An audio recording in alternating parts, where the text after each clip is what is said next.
3000 kilo यानी कि 3 ton heroin जो कि अफगानिस्तान से भारत में भेजी गई थी, जिसको अंग्रेजी में स्ट्रीट वैल्यू कहते हैं, तो वो 21,000 करोड़ की है। ड्रग्स की तस्करी करने वालों का सबसे प्रिय रास्ता गुजरात हो गया कि तस्करों को गुजरात के पोर्ट्स, जो कि निजी पोर्ट्स हैं, अडानी समूह के पोर्ट्स हैं, वहीं उनको क्यों लगता है कि आसानी से निकाल लेंगे। गुजरात के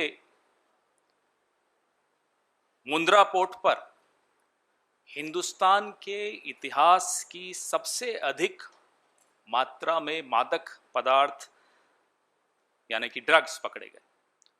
और अगर हम कहें कि विश्व के 10 सबसे बड़ी तस्करी पकड़ी गई हो मादक पदार्थों की, तो वो अतिशयोक्ति नहीं होगी। 3000 किलो यानी कि 3 टन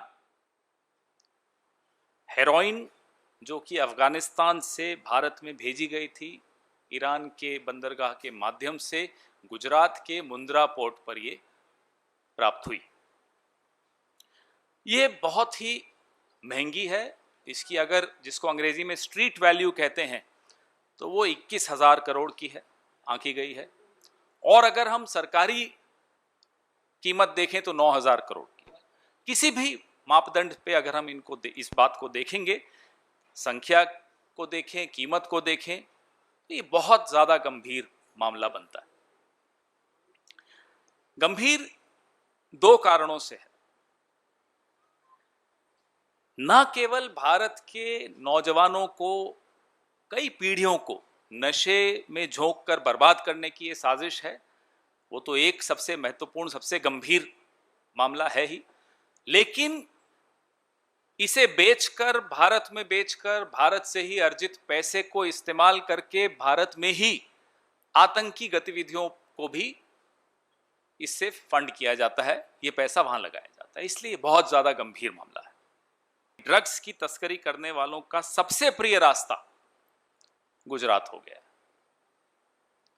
आखिर क्या कारण है कि पिछले 18 महीने में नारकोटिक्स कंट्रोल ब्यूरो का कोई पूर्णकालिक महानिदेशक नहीं बनाया सरकार ने।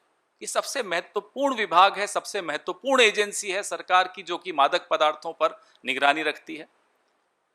उसका आपने 18 महीने से कोई पूर्णकालिक महानिदेशक क्यों नहीं बनाया?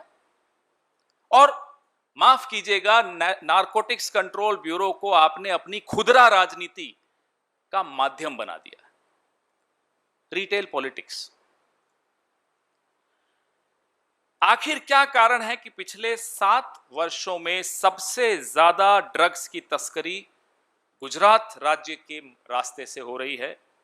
और ये जो वाकया जिसके बारे में मैंने आपको अभी बताया, पिछले सप्ताह का जो वाकया था 3000 किलो का, इस खेप का क्रेता, बायर का पता विजयवाड़ा का है, जो कि आंध्र प्रदेश में है।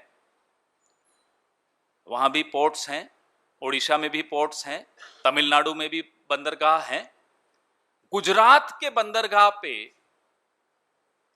आंध्र प्रदेश के एड्रेस की कंपनी ड्रग्स मंगवाने में महफूज समझती है अपने पदार्थों को, कि वहां से आना संभव है। आखिर कारण क्या है कि तस्करों को गुजरात के पोर्ट्स, जो कि निजी पोर्ट्स हैं, अडानी समूह के पोर्ट्स हैं,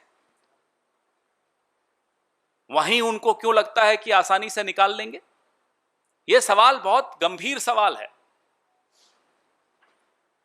आखिर क्या कारण है कि 2 ग्राम ड्रग्स अगर आपको बंबई की फिल्म इंडस्ट्री में प्राप्त हो जाते हैं, तो हमारे मित्र मीडिया कर्मी यहां बैठे हैं, तमाम मुद्दे देश के दरकिनार कर दिए जाते हों, कोविड हो, बेरोजगारी हो, किसान हो, और पूरी फिल्म इंडस्ट्री को कटघरे में खड़ा कर दिया जाता है। लेकिन 3000 किलो उस राज्य में बरामद होना, जिस राज्य से प्रधानमंत्री आते हैं, जिस राज्य से गृह मंत्री आते हैं, और वो एक निजी पोर्ट पर बरामद होना,